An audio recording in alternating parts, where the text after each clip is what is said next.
ಹಸುಗಳ ದರ್ಶನ. ಚಂದ್ರ ಬೆಳಿಗ್ಗೆ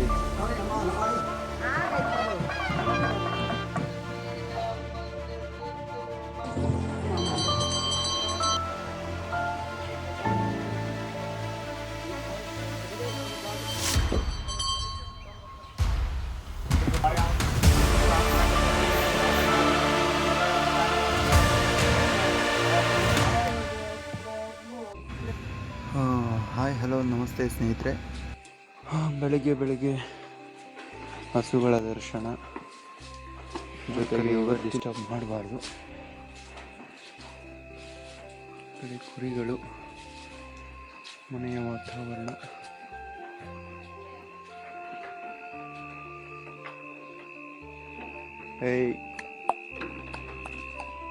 ಗುಡ್ಕೊಂಬೇಡ ಲೇಡಿ.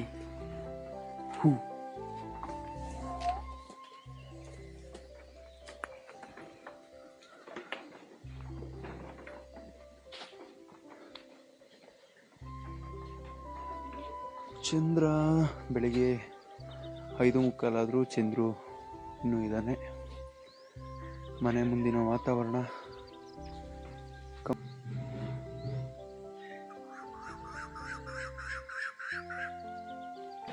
ಸ್ನೇಹಿತರೆ, ನಾವಂತೂ ಬೆಳಗ್ಗೆ 5 ಗಂಟೆಗೆ ಎದ್ರೂ ಸಹ ಇಲ್ಲಿ ಬರೋಷ್ಟೊತ್ತಿಗೆ 6:30-7 ಗಂಟೆ ಆಗಿತ್ತು. ಆದರೆ ಅಕ್ಕ ಬಾವ ಮಾತ್ರ ಅವರು ಹೋಮಕುಂಡನ ನಡೆಸಲೇಬೇಕಾಗಿದ್ದ ಕಾರಣ ಅವರು ಮಾರ್ನಿಂಗ್ 5ಗೆಲ್ಲ ಬಂದ್ಬಿಟ್ಟಿದ್ರು.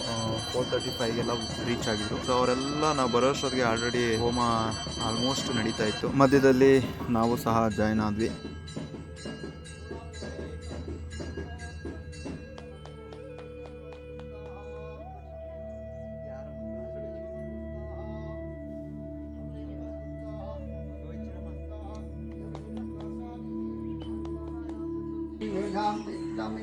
सूर्यो भ्राजोदधातु मानस्तोते तनयमान आयुष्कोसमानस्ते जनेषा विरहान्मानोद्रमादो अविष्टं तोमसा विदेवते इति भक्तं गृहीत्वा रत्नवत्नवत्नदारित्वा ममां विघ्नेशाय नमः विघ्नेशाच्युतगोविन्द माधव अनन्तकेशव कृष्णावशिकेश वासुदेव नमोऽस्तुते ॐ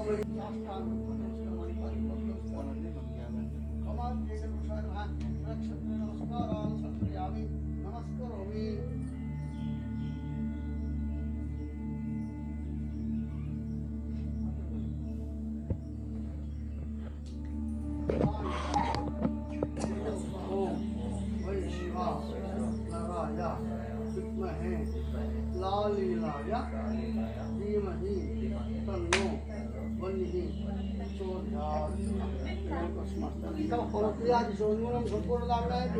सज्जो वन्दे तमस्तमन्त्रहीनं क्रियाहीनं मन्त्रमतक्रैक्यं तदास्तुते आदेवाप्रेमश्वरस्य प्रेरणातु रक्षगति सुरश्रेष्ठा स्वस्तानुष्ठावया दास्तंष्ठावया अमान्ते गुरु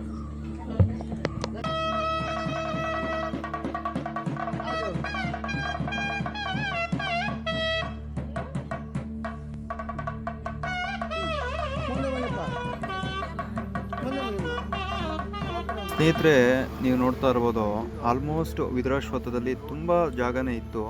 20 ವರ್ಷಗಳ ಹಿಂದೆ ನಾವು ಬಂದಾಗ ಎಲ್ಲ ಬೀಳಾಗಿತ್ತು. ಆದರೆ ಒಂದು 20 ವರ್ಷ ಬಿಟ್ಟು ಬರ್ತೀನಿ ಏನಂತ ಹೇಳ್ಬಿಟ್ಟು ಅಂದರೆ ಸುತ್ತಮುತ್ತ ಜಾಗ ಎಲ್ಲ ನಾಗದೋಷಗಳಿಗೇನೆ ಅಂತೇಳ್ಬಿಟ್ಟೆ ಮೀಸಲಾಗಿಟ್ಬಿಟ್ಟಿದ್ದಾರೆ ಪಾಪ. ಯಾಕಂತ ಹೇಳ್ಬಿಟ್ಟಂದರೆ ನೋಡ್ತಾ ಇರ್ಬೋದು, ಒಂದು ಹೆಜ್ಜೆ ಸಹ ಮಧ್ಯದಲ್ಲಿ ಇಟ್ಟು ಆ ವಿಗ್ರಹಗಳಿಗೆ ಪೂಜೆ ಮಾಡೋದಕ್ಕೆ ಸಹ ಆಗಲ್ಲ. ಅಷ್ಟು ಇಕ್ಕಟ್ಟಿನ ಪರಿಸ್ಥಿತಿನಲ್ಲಿ ಪ್ರತಿಷ್ಠಾಪನೆಗಳನ್ನ ಮಾಡಿದ್ದಾರೆ. ಸೊ ಇನ್ನೆಷ್ಟು ಜನ ನಾಗ ಪರಿಹಾರನ ಮಾಡಿಸ್ಕೊಳ್ಳೋದಕ್ಕೆ ಇಲ್ಲಿ ಬರ್ತಾರೆ ಅಂತ ಹೇಳ್ಬಿಟ್ಟು ನೀವೇ ನೋಡಿ. ವಿಶೇಷವಾಗಿ ಇಲ್ಲಿ ಬರೋ ಕಾರಣನೇ ನಾಗ ಪ್ರತಿಷ್ಠಾಪನೆಗೋಸ್ಕರ ಮಾತ್ರನೇ, ನಾಗದೋಷಗಳು ಕಳ್ಕೊಳ್ಳೋದಕ್ಕೋಸ್ಕರ ಮಾತ್ರ ಬರ್ತಾರೆ ಇಲ್ಲಿ. ಮತ್ತಷ್ಟು ವಿಶೇಷ ಏನಂತ ಹೇಳ್ಬೇಕಂದ್ರೆ, ಮುಂಚೆ ಎಲ್ಲ ಗೋಶಾಲೆ ಆ ಥರದ್ದೇನು ಮಾಡಿರಲಿಲ್ಲ. ಆದರೆ ಈಗ ಸದ್ಯದಲ್ಲಿ ಒಂದು 10-15 ಹಸುಗಳನ್ನ ಗೋಶಾಲೆ ರೀತಿಯಲ್ಲಿ ಮಾಡ್ತಾ ಇರೋದ್ರಿಂದ ಒಂದಷ್ಟು ವೈಬ್ ಚೆನ್ನಾಗಿರುತ್ತೆ. ಸಿಟಿ ಕಡೆಯಿಂದ ಬಂದವ್ರಿಗೆ ಹಸುಗಳನ್ನ ಮಾತಾಡ್ಸೋದು ಅದೆಲ್ಲ ಚೆನ್ನಾಗಿ, ಆ ಗೋಶಾಲೆ ಇರೋದ್ರಿಂದ ಇಲ್ಲಿ ಈ ಜಾಗನ ಇಷ್ಟಕ್ಕೆ ಬಿಟ್ಬಿಡ್ತಾರಂತೆ. ಇದಕ್ಕೆ ಮೇಲೆ ಪ್ರತಿಷ್ಠಾಪನೆ ಇರಲ್ಲ ಅಂತ ಹೇಳಿದ್ದಾರೆ. ಬಟ್ ಹೇಳೋಕ್ಕಾಗಲ್ಲ, ದೋಷ ಕಳ್ಕೊಳ್ಳೋದಕ್ಕೆ ಜನ ಬಂದಷ್ಟು ಅದಿನ್ನೂ ಮುಂದಿನ ಮುಂದಕ್ಕೆ ಹೋಗ್ತಾನೆ ಇರುತ್ತೆ. ಏನಾಗುತ್ತೆ ಗೊತ್ತಿಲ್ಲ. ये भूता प्रचलन्ति दिवानक्यं बलिविच्यन्तो विटुदस्य प्रस्याः ये व्याबलं पुष्टपुष्टिकावो हरामि मयि पुष्टपुष्टपदर्पदातो बदर्भवापादजोरात्रे रुक्किरायति कौबेरायाहिं बलिः सर्वभूताधिपतिष्ठेत् स्वामिनः सर्वभूतेभ्यो नमः इदं बलिं गृहाणां मम पुष्टिकर्तारः वृद्धिकर्तारः आयुष्य अन्नाज्य अचलैश्वर्य पुत्र पौत्र कलत्र सर्वकर्ತ ಭವ. ನಮಗೆ ಮನೆಗಳೆಲ್ಲ ತೊಂದರೆ ಆದರೆ ಹೆಣ್ಮಕ್ಳು ತೊಂದರೆಗಳು ಯಾರು ತೀರೋದ್ರೆ ಹಡಿದ್ರೆ ಅವೆಲ್ಲ ಮೈಲಿಗೆ ದಿವಸ ಅಂತ ಕರಿತೀವಿ. ನಮ್ಮ ಸಾಂಪ್ರದಾಯದಂತ 5 ದಿವಸ 10 ದಿವಸ 15 ದಿವಸ ಹಂಗಿಲ್ಲ ಇರುತ್ತೆ. ಅಷ್ಟು ದಿವಸ ಪೂರ್ತಿ ಮುಗಿಯೋವರೆಗೂ ನಾವು ದೇವ್ರ ಸಂಧಾನಕ್ಕೆ ಹೋಗ್ಬಾರ್ದು. ಮುಖ್ಯವಾಗಿ ಅಶ್ವತ್ಥವೃಕ್ಷ, ನಾಗರು, ನವಗ್ರಹಗಳು, ಆಂಜನೇಯ ಸ್ವಾಮಿ, ಈಶ್ವರು, ಪುಟ್ಟ ಅಂತ ಸಂಧಾನಕ್ಕೆ ಹೋಗಬಾರ್ದು. ಎಲ್ಲ ಗಂಧರ್ವರು ಆಯಾ ದೇವರ ಹತ್ರ ಪರಿಚಯ ಮಾಡ್ಕೊಂಡು ಹೋಗ್ತಕ್ಕಂಥವ್ರು. ಮಡಿನ ಪ್ರಾಣ ಮೈಲಿಗೆನ ಮುಚ್ಚು ಅಂಥ ಸಂದರ್ಭದಲ್ಲಿ ನಾವೇನಾದರೂ ಗೊತ್ತಿದ್ದೀರ ಆಯಾ ದೇವ್ರ ಸಂಧಾನಕ್ಕೆ ಆಯಾ ಮೈಲಿಗೆ ದಿವಸ ಹೋದರೆ ಅವ್ರನ್ನ ತಲೆಯಲ್ಲಿ ಉಸಿರು ಬಿಟ್ಬಿಡ್ತಾರೆ. ಬಿಟ್ಟಕ್ಕೆ ತರಲಕ್ಕೆ ತೊಂದರೆಗಳಾಗುತ್ತೆ. ಇದನ್ನು ಕಾಲಸರ್ಪ ದೋಷ ಅಂತ ಕರಿತೀವಿ. ಯಾರಾದರೂ ಸರ್ಪಗಳು ನಮ್ಮ ಮೇಲೆ ತೊಂದರೆ ಪಟ್ಟಿರ್ತಾರೋ ಅವ್ರ ಪುನರ್ಜನ್ಮ ಬರೋ ಗಂಟೆ ನಮಗೆ ತೊಂದರೆ ತಪ್ಪಿದ್ದಲ್ಲ. ನಾವು ಮಾನವ ಮಾತ್ರ ದಿವಸ ಇರೋಕ್ಕಾಗೋದಿಲ್ಲ. ಆದ್ದರಿಂದಲೇ ನಾಗಪ್ರತಿಷ್ಠಾಪನೆ ಸಂಸ್ಕಾರವನ್ನು ಮಾಡ್ಕೊಬೋದು. ನಾವೇನಾದರೂ ಗೊತ್ತಿಲ್ದಿಲ್ಲ ಇಷ್ಟುವರೆಗೂ ಹೋದ್ರೆ ಮೈಂದ ತಪ್ಪ ಅಂತ ಸ್ವಲ್ಪ ಪ್ರಾರ್ಥನೆ ಮಾಡ್ಕೊಂಡು ನಮ್ಮ ಬಲಗಡೆ ತಿಳ್ಕೊಬೋದು. ನಿಮ್ಮ ದೇವರು ಕುಂಬಳಕಾಯಿ ಇಟ್ಟಿರ್ತೀವಿ, ಹೂವು ಹಾಕ್ತಾ ಇದ್ರ ಮೇಲೆ ಈ ಕಡೆ ಬಂದು ಏ ಭೂತ ಪ್ರಥಮ ದಿವಾನಕ್ಯಂ ಬಲವಿತ್ಯಂತ ರಹಸ್ಯ ಪ್ರಸ್ಯಾಹ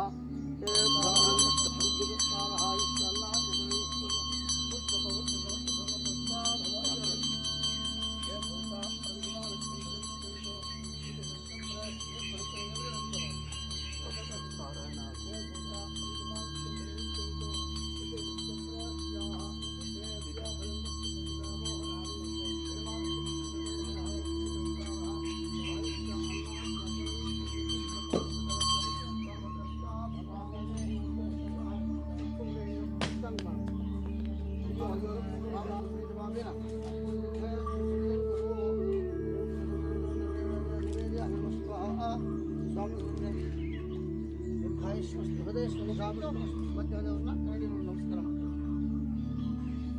ಇನ್ನು ಹತ್ತಿರ ಬರ್ಬೇಕು. ಕಣ್ಣಿಟ್ಟಿರ್ತೀವಿ, ಪ್ರತ್ಯಕ್ಷ ನೋಡಬಾರ್ದು. ಸ್ವಾಮಿ ಸಂಜಿಗ ಅಮ್ಮದಿದೇವು ಸ್ವಾಮಿ ಸಂಜಿಗನ್ನ ಅದ ಅವತ್ತು ಪೂಜಾ ಸಾನಕಂತ ಪ್ರೀತಿ ಭಾವೇನ ನಿಂತ್ಕೊಳ್ಳಿ.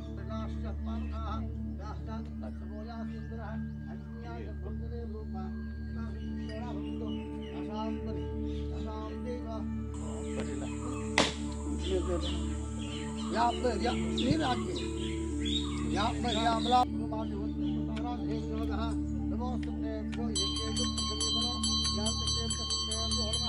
ಓಂ ನಮಃ ಕಾಮರೂಪಿಣೆ ಮಹಾಬಲಾಯ ಅನಂತಾಯ ನಾಗಾದಿತ್ಯೆ ಅನಂತಾಯ ನಮಃ ಸುಬ್ರಹ್ಮಣ್ಯ ಶುಕ್ರಮಾವಾಹಯಾಮಿ ಮಾನಸಾ ದೇವಿ ಸಮೇತ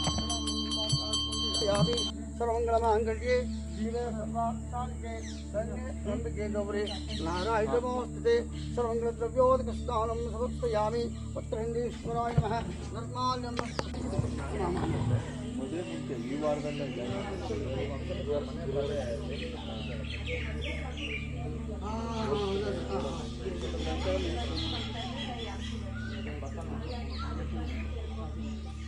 ಚೆನ್ನಾಗಿ ಆಗಾಯ್ತು. ನಾನು ಪ್ರಸಾದ ಮಾಡ್ಕೊಂಡು ಬಂದೆ.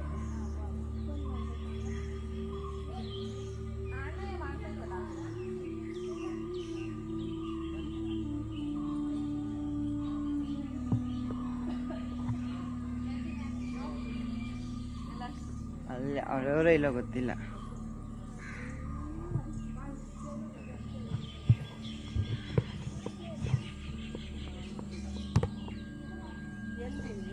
ಅಮ್ಮ ಆ ಸೈಡಲ್ಲಿ ಗೋಮಾತೆ ಐತೆ ನೋಡು, ಅದು ಕೆಳಗಡೆ ಹಾಕಿದ್ದು. ಇಲ್ಲಿ ಹೋಮ ಮಾಡ್ತಾಗ ಇಲ್ಲವ್ರೆ. ಸ್ನೇಹಿತರೆ, ಆಗಲೇ ನಾವು ಹೇಳಿದಾಗೆ 20 ವರ್ಷಗಳ ಹಿಂದೆ ನಾವು ಹಾಕಿದ ಕಲ್ಲು ಮುಂದೆ ಯಾವುದೇ ಒಂದು ಪ್ರತಿಷ್ಠಾಪನೆ ಮಾಡಿರಲಿಲ್ಲ. ಆದರೆ ಈಗ ನೋಡ್ತಾ ಇರ್ಬೋದು, ನಾವು ಪೂಜೆ ಮಾಡ್ತಾ ಇರೋ ಒಂದು ಜಾಗನೇ 20 ವರ್ಷಗಳ ಹಿಂದೆ ಮಾಡಿದ್ದು. ಹೆಜ್ಜೆ ಇಡೋದಕ್ಕೆ ಭಯ ಆಗುತ್ತೆ, ಮತ್ತೊಂದು ವಿಗ್ರಹ ತುಳಿಬೇಕಲ್ಲ ಅಂತೇಳಿ. ಆದರೂ ದೇವರಲ್ಲಿ ಕ್ಷಮೆ ಕೇಳ್ತಾ ಒಳಗಡೆ ಇಳಿದು ಪೂಜೆ ಮಾಡಲೇಬೇಕಾಗುತ್ತೆ, ಏನು ಮಾಡೋಕ್ಕಾಗಲ್ಲ. ಸೊ ತುಂಬ ವರ್ಷಗಳಿಂದನೂ ಏನಾಗ್ತಾಯಿದೆ ಅಂದರೆ, ನಾವು ಊರ ಕಡೆ ಮನೆ ದೇವ್ರಿಗೆ ಹೋಗಿ ಬರುವ ಸಮಯದಲ್ಲಿ ಇಲ್ಲ ಯಾವಾಗಾದರೂ ದೇವಸ್ಥಾನಕ್ಕೆ ಬಂದ ಸಮಯದಲ್ಲಿ ನಾನು ಅಷ್ಟು ಹೆಚ್ಚಾಗಿ ಬರಲ್ಲ, ಆದರೆ ನಮ್ಮ ತಂದೆ ತಾಯಿ ಅಂತೂ ಮಿಸ್ ಮಾಡಲ್ಲ. ಪ್ರತಿ ಸರಿ ಬಂದಾಗೆಲ್ಲ ಅಲ್ಲಿ ಬಂದು ಪೂಜೆ ಮಾಡಿಕೊಂಡು ಆ ವಿಗ್ರಹಕ್ಕೆ ನೈವೇದ್ಯ ಇಟ್ಟು ನಾಗದೇವತೆಯ ಅನುಗ್ರಹಕ್ಕೆ ಪಾತ್ರರಾಗ್ತಾರೆ. 20 ವರ್ಷಗಳ ಹಿಂದೆ ಹಾಕ್ಸಿರೋ ಒಂದು ನಾಗರಕಲ್ಲು ಈ ಒಂದು ಜಾಗದಲ್ಲಿ ಹಾಕಿಸ್ದಾಗ ಫುಲ್ಲು ಖಾಲಿ ಇತ್ತು. ಈಗ ಇದೆಲ್ಲ ತುಂಬ ಹೋಗಿ ಮತ್ತಷ್ಟು ಆ ಕಡೆ ಎಲ್ಲ ತುಂಬ ಹೋಗಿದೆ. ಸಾವಿರಾರು ಲೆಕ್ಕದಲ್ಲಿ ನಾಗರನ್ನ ಪ್ರತಿಷ್ಠಾಪನೆ ಮಾಡಿದ್ದಾರೆ. ಇದಿಷ್ಟೇ ಅಲ್ಲದೆ ಈ ಕಡೆನೂ ಸಹ ನೋಡ್ತಾ ಇರ್ಬೋದು, ವಿದ್ರಾಶ್ವತ್ಥ ಆಲ್ಮೋಸ್ಟ್ ನಾಗರ ಕಲ್ಲುಗಳಿಂದನೇ ಮುಳುಗೋಗ್ಬಿಟ್ಟಿದೆ.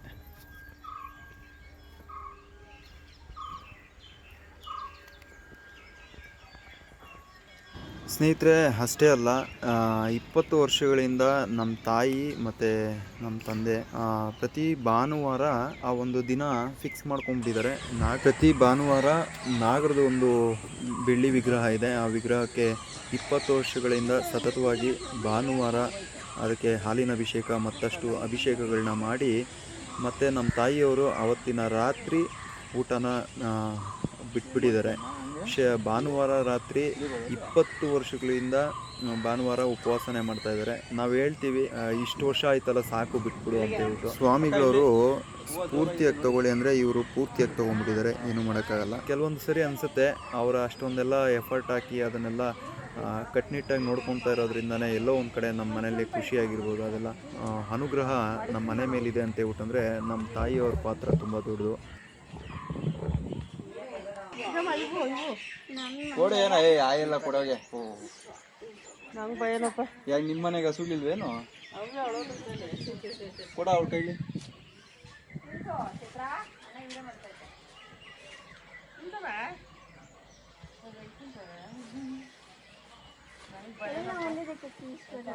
ಆಗಾಡ ಅಲ್ಲೊಂದು ಎರಡು ನೋಡ್ಪ ಆಸೆ ಬೀಳ್ತಾವ ನೋಡ.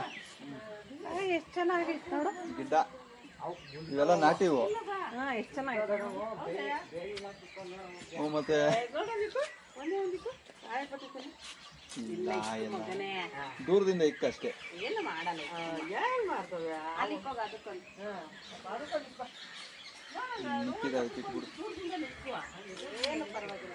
ಅಲ್ಲ ಚೈನ್ ಹಾಕೋನಲ್ಲ, ಚೈನ್ ಹಾಕಿರೋದಕ್ಕೆ ಗಲಾಟೆ ಜಾಸ್ತಿ ಮಾಡ್ತವೆ ಅಂತ.